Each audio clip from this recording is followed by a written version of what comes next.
తాకట్లో ఉన్న మీ బంగారాన్ని విడిపించి ఆ రోజు ఆన్లైన్ రేటుకి కొంటాం. Sharma gold company. నమస్తే, వెల్కమ్ టు సుమన్ టీవీ. నేను మీ సాయి. బ్యాంకాక్లో ఈరోజు వచ్చినటువంటి భూకంపంతో ఒక్కసారిగా అక్కడ పరిస్థితులంతా కూడా ఉద్రిక్తంగా మారాయి. చాలా బిల్డింగులు కుప్పకూలుతున్నటువంటి దృశ్యాలు సోషల్ మీడియాలో ఇప్పుడు వైరల్గా మారుతున్నాయి. అయితే బ్యాంకాక్లో వచ్చినటువంటి ఈ భూకంపాన్ని ముందే అంచనా వేశారా? దీనికి కొద్ది రోజు చాలా కాలం ముందే బ్యాంకాక్లో భూకంపం జరుగుతుందని జ్యోతిష్య నిపుణులు చెప్పారా? అంతేకాదు భవిష్యత్తులో ఇంకా చాలా భూకంపాలు రాబోతున్నాయనేటువంటి ఒక హెచ్చరికను ఇప్పుడు వారు చెప్తున్నారా? దీనికి సంబంధించి మనం తెలుసుకుందాం. మనతో పాటు ప్రదీప్ జోషి గారు, ప్రముఖ జ్యోతిష్య నిపుణులు మనతో పాటు జూమ్లో జాయిన్ అవుతున్నారు. వారితో మాట్లాడదాం. ప్రదీప్ జోషి గారు నమస్తే అండి. శ్రీమాత్రే నమః. రైట్, ప్రదీప్ జోషి గారు, బ్యాంకాక్లో వచ్చినటువంటి ఈ భూకంపానికి సప్తగ్రహ కూటమికి ఏమైనా సంబంధం ఉందా? శ్రీ గురుభ్యో నమః. శ్రీమాత్రే నమః. ముందుగా సనాతన ధర్మ బంధువులందరికీ నమస్కారం. నేను ఆల్రెడీ సుమన్ టీవీలో షష్టగ్రహ కూటమి, దీన్ని షడ్గ్రహ కూటమి అంటారు. మీరు అన్నట్టుగా యురేనస్ ని కలుపుకుంటే సప్తగ్రహ కూటమి కూడా. ఈ గ్రహాలన్నీ కూడా ఎప్పుడైతే ఒక దగ్గరికి, అంటే 5 లేదా 6 గ్రహాలు ఎప్పుడైతే ఒకే రాశి లోపల కలుస్తాయో అప్పుడు ప్రపంచం లోపల ఎక్కడో ఒక చోట విపత్తులు అనేటివి ఏర్పడతాయి. మనము 2020 గనక చూస్తే గనక పంచగ్రహ కూటమి ఏర్పడింది. అప్పుడు కూడా షష్టగ్రహ కూటమి ఏర్పడింది 2019 డిసెంబర్లో. దాని తర్వాత మనకి లాక్డౌన్, కరోనా లాంటి పరిస్థితులు వచ్చాయి. ఆ తర్వాత పోయిన సంవత్సరం కూడా పంచగ్రహ కూటమి వచ్చింది. అప్పుడు కూడా మనం చూసాము, ఎన్నో జల విపత్తులు వచ్చాయి. మనము అన్ఎక్స్పెక్టెడ్ గా మనం ఎక్స్పెక్ట్ చేయందే మనకి విజయవాడలో కూడా ఒకటి జల విపత్తు వచ్చింది, ఎంతో మంది ఇబ్బందులు పడ్డారు, అన్ని జరిగాయి. కానీ ఈసారి ఏంటంటే వీటన్నిటికన్నా చాలా పెద్దది. ఇదేమిటంటే దీన్ని షడ్గ్రహ కూటమి అంటారు. 6 గ్రహాలు ఒకే స్థానంలో ఉండడము, అది కాకుండా అదే సమయంలో గ్రహణం ఏర్పడడం, సూర్యగ్రహణం ఏర్పడడం. ఈ గ్రహణ ప్రభావం వల్ల ఏం జరుగుతుంది అంటే యూనివర్సల్లో గ్రావిటేషనల్ ఫోర్స్ లో గ్లిచెస్ వస్తాయి. ఇప్పుడు యూనివర్సల్లో అన్ని గ్రహాలన్నీ కూడా తిరుగుతున్నాయి. దేనివల్ల అంటే గ్రావిటేషనల్ ఫోర్స్ తోటి తిరుగుతున్నాయి. సో ఎప్పుడైతే ఈ గ్రహణానికి సంబంధించిన వేద ప్రారంభం అవుతుందో దానితో భూకంపాలు వచ్చే అవకాశం ఉంటుంది. నేను దీన్ని దాదాపుగా 10 ఏళ్ల క్రితమే రీసెర్చ్ చేసి నేను ఇంటర్నేషనల్ సాంస్క్రిట్ కాన్ఫరెన్స్ లో ఈ ప్రజెంటేషన్ కూడా ఇవ్వడం జరిగింది. ఆల్రెడీ ఈ సుమన్ టీవీలో కూడా జరిగినటువంటి ఇంటర్వ్యూస్ లో నేను ఆల్రెడీ చెప్పాను ఏంటంటే కనుక ఇది మంచి సమయం కాదు. విశ్వావసునామ సంవత్సరంలో షడ్గ్రహ కూటమి వస్తుంది. ఈ షష్టగ్రహ కూటమి వచ్చే సమయానికి భూకంపాలు తీవ్రతరంగా ఏర్పడతాయని చెప్పి ఆల్రెడీ ప్రజెంటేషన్ చెప్పాను. చెప్పినట్టుగానే జరిగింది. ఇది ఇక్కడితోటే ఆగిపోదు, ఇంకా సునామీలు వచ్చే అవకాశం ఉంటుంది. అది కాకుండా జపాన్ లాంటి దేశాలు, ఎక్కడైతే గనక తీర ప్రాంత దేశాలు, సముద్ర తీర ప్రాంత దేశాల లోపల అల్లోకల్లోలు జరిగేటువంటి అవకాశం ఉంటుంది. ముఖ్యంగా మొన్న ప్రదీప్ జోషి గారు, మొన్న కొద్ది రోజుల క్రితం దీనికి యాడింగ్ కొంచెం సిమ్టమ్స్ కనిపించాయి. జపాన్లో అన్ఎక్స్పెక్టెడ్గా ఎప్పుడు బయటికి రానటువంటి ఒక చాప లాంటి ఒకటి రావడం, లేకుంటే వేల సంఖ్యలో తాబేలు బయటికి రావడం, షార్కులు చనిపోయి తీర ప్రాంతానికి రావడం, ఇలా కొన్ని వింతలు జరిగినటువంటి సందర్భాన్ని కూడా చాలా మంది కోట్ చేస్తారు సోషల్ మీడియాలో. ఇవి సంకేతాలు ఏమన్నా చెప్పుకోవచ్చా మీరు చెప్పిన దానికి? ఇంకే సంకేతం ఏంటి, ఆల్రెడీ స్టార్ట్ అయింది కదా మనకి. ఈ రోజు already result number 1 result start అయింది కదా. సంకేతం ఆల్రెడీ చూపించడం. దీన్నే ఏమంటారు అంటే శకున శాస్త్రం అంటారు. మీన రాశిలో శనిగ్రహం ప్రవేశించి మీనరాశిలో సూర్యగ్రహణం ఏర్పడుతుంది అని అంటే, మీనము అంటే ఏంటి? చేపలు. చేపలు ఎక్కడ ఉంటాయి? సముద్రంలో ఉంటాయి, నీళ్లలో ఉంటాయి. అంటే జల విపత్తులు ఏర్పడతాయి. సముద్ర తీర ప్రాంతంలో భూకంపాలు, విపత్తులు ఏర్పడతాయి. సో ఇప్పుడు అదే జరిగింది. నేను ఆల్రెడీ 2015లోనే శిల్పాకోన్ యూనివర్సిటీకి ప్రజెంటేషన్ ఇవ్వడానికి వెళ్ళాను.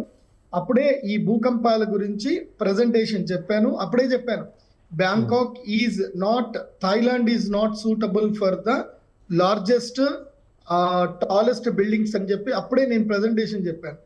చెప్పిన తర్వాత అప్పటి వరకు ఉన్న టాలెస్ట్ బిల్డింగ్సే. ఆ తర్వాత గవర్నమెంట్ లో అప్పుడు నేను ప్రజెంటేషన్ ఇచ్చిన తర్వాత అప్పటి కింగ్ ఎవరైతే ఉన్నారో చూసి దాని తర్వాత సముద్ర తీర ప్రాంతం లోపల ఈ థాయిలాండ్ లో లోపల కానీ హై రైజ్ బిల్డింగ్స్ పర్మిషన్ ఇచ్చారు, కానీ తర్వాత పర్మిషన్ ఇవ్వాల, ఆపేశారు.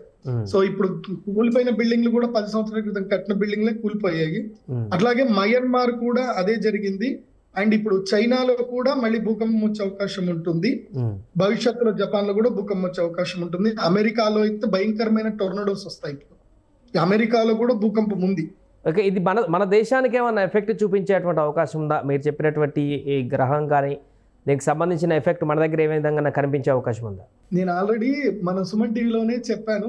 మళ్ళీ అందరికి ప్రేక్షకులందరికీ చెప్పింది ఏంటంటే, సుమన్ టీవీ నేను రాశిఫలాలు చెప్పాను, పంచాంగ శ్రవణం చెప్పాను, అందరు కూడా చూడండి. ఎక్కడైతే స్త్రీలు గౌరవింపబడతారో, ఎక్కడైతే అందరికీ అన్నదానాలు జరుగుతాయో, ఎక్కడైతే నిత్య హోమ యజ్ఞ యాగాదులు జరుగుతాయో అక్కడ విపత్తులు రావు. మన భారతదేశంలో అన్నదానాలు జరిగినన్ని రోజులు, స్త్రీలని గౌరవించినన్ని రోజులు, స్త్రీలు హింసకి గురి కానన్ని రోజులు మన దేశం బాగానే ఉంటుంది. బ్యాంకాక్ లో ఎందుకు వచ్చింది మీకు తెలుసు కదా. బ్యాంకాక్ లో ఏం జరుగుతుంది సంకేతం చెప్పాను కదా, విశ్వావసునామ సంవత్సరం.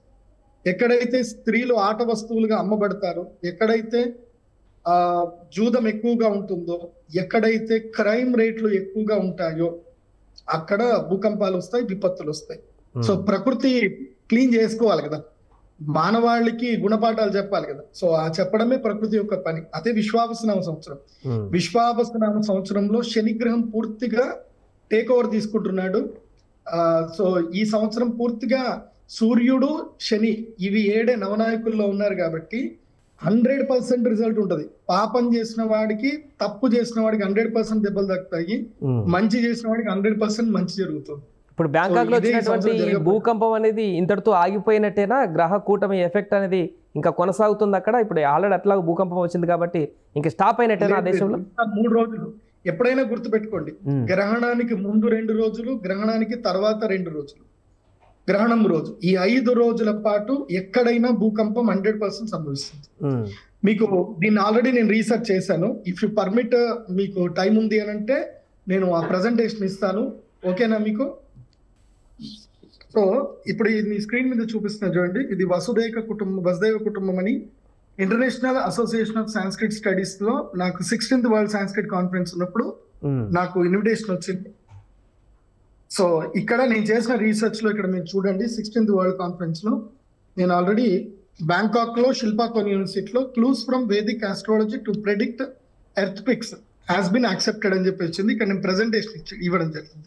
జూలై 2015లోనే ఇచ్చాను. Clues from Vedic astrology predict earthquakes అని ఇక్కడ ఇవ్వడం జరిగింది. సో ఇక్కడ నేను మీకు కొన్ని క్లూస్ చూపిస్తాను, ఎక్కడెక్కడ ఏ ఎర్త్ పిక్స్ జరిగాయని చెప్పి. ఇక్కడ చూడండి, 2010 9 సెప్టెంబర్, ఇది బిఫోర్ అమావాస్య, నార్థన్ సుమంత్రాలో ఇండోనేషియాలో భూకంపం వచ్చింది. 7.2 ఇది రిక్టర్ స్కేల్ పైన ఉంది. ఇది కూడా డేట్ అండ్ టైం తో సహా. ఇది గ్రహణము తర్వాతనే వచ్చినటువంటిది, గ్రహణం బిఫోర్, ఇది అమావాస్య బిఫోర్ వచ్చింది. ఇప్పుడు కూడా రేపు అమావాస్య ఉంది, ఇవాళ గ్రహణం ఏర్పడింది.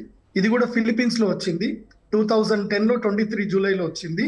ఇది కూడా ఫుల్ మూన్ డే, అంటే గ్రహణం, సూర్యగ్రహణం కానీ చంద్రగ్రహణం కానీ జరిగింది అని అంటే దాని తర్వాత ఇమీడియట్లీ ఇక్కడ మనకి ఎర్త్ క్విక్స్ ఏర్పడతాయి. ఇది కూడా 7.4 ఎర్త్ క్విక్, ఇది డేట్. తర్వాత చూడండి, మళ్ళీ చీలేలో ఒక ఎర్త్ క్విక్ జరిగింది, 2010లోనే జరిగింది. ఇది కూడా ఫుల్ మూన్ డే తర్వాతనే జరిగింది. దాని తర్వాత ఇది కూడా అమావాస్య తర్వాత మళ్ళీ ఇది ఇంకోటి జరిగింది చూడండి. ఇది ఇండో చైనాలో 8.6 ఎర్త్ క్విక్, ఇది 1950లో జరిగింది. ఇది చైనా హిస్టరీలోనే లార్జెస్ట్ ఎర్త్ క్విక్ ఇది. ఇది కూడా గ్రహణం తర్వాతనే జరిగింది. తర్వాత ఇరాన్ లో జరిగింది, 2 లక్షల మంది చనిపోయారు, 1780లో జరిగింది. ఇది కూడా ఎగ్జాక్ట్ గ్రహణం తర్వాత, ఇమీడియట్లీ గ్రహణం నెక్స్ట్ డేనే జరిగింది. ఇప్పుడు కూడా షష్టగ్రహ కూటమి జరిగింది, దీని తర్వాతనే గ్రహణం జరిగింది. మళ్ళీ ఇది గతంలో జరిగినటువంటిది, 2 లక్షల మంది చనిపోయారు, 22 డిసెంబర్లో జరిగింది. సో ఇది కూడా షష్టగ్రహ కూటమి, అప్పుడు కూడా జనాలు చనిపోయారు. 2010 జనవరిలో కూడా హైతీలో జరిగింది, 7.2 lakhs మంది చనిపోయారు ఇక్కడ. సో మళ్ళీ చైనా చీలీలో ఒక ఎర్త్క్వేక్ జరిగింది, 1 లక్ష మంది చనిపోయారు. ఇది కూడా ఫుల్ మూన్ డే తర్వాతనే జరిగింది. ఇది కూడా చంద్రగ్రహణం అప్పుడే జరిగింది. సో అలాస్కాలో 1964లో జరిగింది. ఇది అమెరికన్ హిస్టరీలోనే చాలా పెద్ద ఎర్త్క్వేక్ ఇది. సో జియోలాజికల్ చేంజెస్ జరిగాయి 1964 తర్వాత. ఇది కూడా చంద్రగ్రహణం తర్వాత జరిగింది. నెక్స్ట్ ఇంకోటి షాంఘైలో ఒక ఎర్త్క్వేక్ జరిగింది, 8,30,30,000 మంది చనిపోయారు. ఇది 1556లో జరిగింది. సో ఇది కూడా 1976లో ఒక టంగ్షాన్లో ఒక ఎర్త్క్వేక్ జరిగింది చైనాలో. ఇది కూడా పంచగ్రహ కూటమి తర్వాతనే జరిగింది. ఇది కూడా లార్జెస్ట్. దీంట్లో 6,55,000 మంది చనిపోయారు అప్పట్లో. ఇది ఎగ్జాక్ట్, ఇది సునామీ కూడా ఏర్పడింది. ఇప్పుడు లేటెస్ట్ గా 2010 అప్పుడు ఏర్పడిన సునామీ ఇది. ఇది కూడా ఫుల్ మూన్ తర్వాతనే జరిగింది. 1737లో ఒక ఎర్త్క్వేక్ జరిగింది, 3 లక్షల మంది చనిపోయారు. ఇది కూడా ఫుల్ మూన్ డే తర్వాతనే జరిగింది. సో మళ్ళీ ఇది ఒకటి కూడా చెప్తే, గుజరాత్ లో జరిగిన ఎర్త్క్వేక్ ఒకటి మన భారతదేశంలో జరిగింది, 2001లో జరిగింది. సో ఇది day after black moon day. ఇది కూడా సూర్యగ్రహణం తర్వాతనే జరిగింది. ఈ ఎర్త్క్వేక్ లో 1,97,000 మంది చనిపోయారు. సో మనకి సునామీ మన భారతదేశంలో కలిసివేసిన సంఘటన ఏంటంటే 2004లో జరిగింది. ఇది కూడా చంద్రగ్రహణం తర్వాతనే, ఫుల్ మూన్ డే తర్వాతనే ఈ గ్రహణం, ఇది మనకి ఎర్త్క్వేక్ వచ్చింది. అప్పుడు కూడా చాలా మంది చనిపోవడం జరిగింది. చెన్నై అండ్ ఇండోనేషియాలో చాలా పెద్దనైనటువంటివి జరిగాయి. సో నేను ఇక్కడ చెప్పేది ఏంటంటే, how can astrology predict earthquake? By observing moon and sun lunar and sun eclipse days as well as full moon and black moon days based on planetary position, symptoms of clouds, behaviour of animals. So మనకి animals మనకి ఎప్పుడైనా మనకి చూపిస్తాయి. ఇప్పుడు ఈ భూకంపం ఏర్పడింది మయన్మార్లో, Bangkok లో భూకంపం ఏర్పడింది. దీనికి మనకి సిమ్టమ్ ఆల్రెడీ చేపలు ఇవన్నీ కూడా మనకి చూపించాయి, సముద్రం నుంచి ఒడ్డుకొచ్చి చూపించాయి. ఎస్, సముద్ర తీరంలో ఒక పెద్ద భూకంపం రాబోతుంది అని చూపించింది. సో ఆ సిమ్టమ్ ఆల్రెడీ ఉంది. సో ఎప్పుడెప్పుడు ఎర్త్క్వేక్స్ వస్తాయనే దాన్ని కూడా నేను మీకు చెప్పాను. Where do earthquakes 3 days before, after full moon days and black moon day. 100% after lunar and sun eclipse. అంటే సోలార్ ఎక్లిప్స్ జరిగినా, ల్యూనార్ ఎక్లిప్స్ జరిగినా 100% ఎక్కడైతే 4, 5 ఇంకా 6 గ్రహాలు ఉన్నాయంటే ఇంకా 100% డౌట్ లేదు, పక్కా ఎర్త్క్వేక్ వస్తుంది, భూకంపం వస్తుంది. So when sun or moon surrounded by a circle, మనము సూర్యుడికి కానీ చంద్రుడికి కానీ ఒక వలయాకారం ఎప్పుడైతే మనము ఆకాశంలో చూస్తామో, దానికి ఎక్కడైతే ఆ వలయాకారం కనిపిస్తుందో అక్కడ 1000 kilometers రేడియస్ లో 100% ఎర్త్క్వేక్ వస్తుంది. సో ఇవన్నీ కూడా నేను 100% చేసిన రీసెర్చ్. సో గ్రహణం తర్వాత ఎక్కడెక్కడ రీసెర్చ్ వచ్చాయనేది కూడా, ఇప్పుడు మనకి ఎర్త్క్వేక్ వచ్చేటువంటి ప్లేసెస్ ఏంది అని కూడా నేను ఆల్రెడీ రీసెర్చ్ చేసి, ఇదిగో ఈ red mark, black mark, yellow mark ఉన్న ప్లేస్లో ఎర్త్క్వేక్స్ వస్తాయి. మన అదృష్టం ఏంటంటే మన భారతదేశం అయితే లేదు, అండ్ మన హైదరాబాద్, తెలంగాణ అయితే అస్సలు లేనే లేదు. సో మనం బాధపడాల్సిన అవసరం లేదు.